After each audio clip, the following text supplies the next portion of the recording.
بسم الله الرحمن الرحيم عما يتساءلون عن النبأ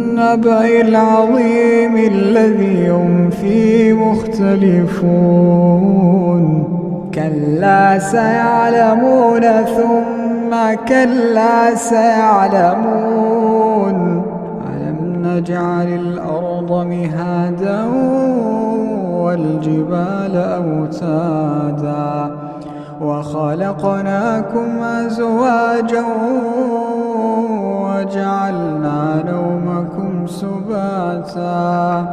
وجعلنا الليل لباسا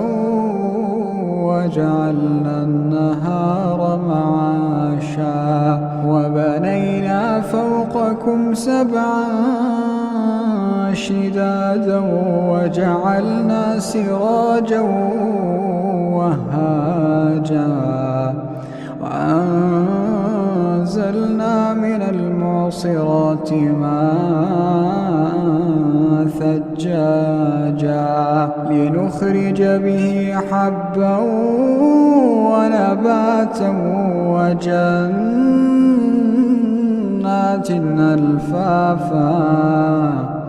إن يوم الفصل كان ميقاتا يوم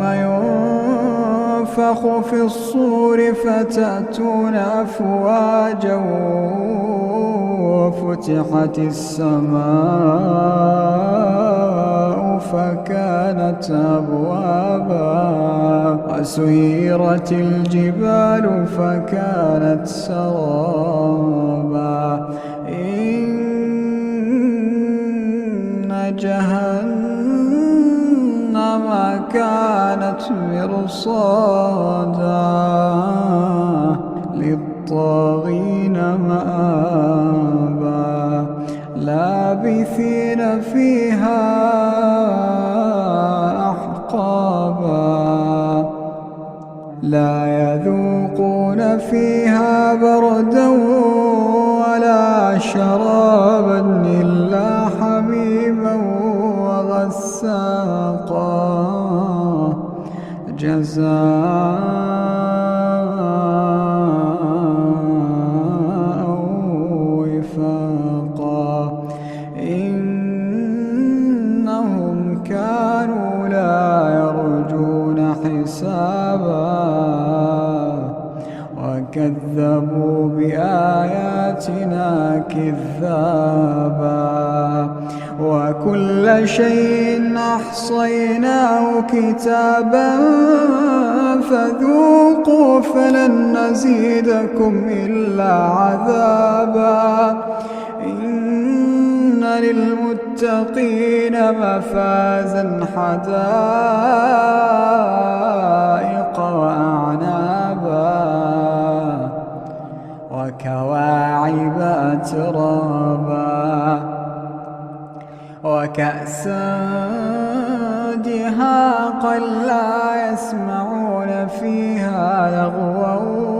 ولا كذابا جزاء من ربك عطاء حسابا رب السماوات والأرض وما بينهما الرحمن لا يملكون منه خطابا يوم يقوم الروح والملائكة صفا لا يتكلمون إلا من أذن له الرحمن وقال صوابا ذلك اليوم الحق فمن شاء اتخذ إلى ربه مآبا إنا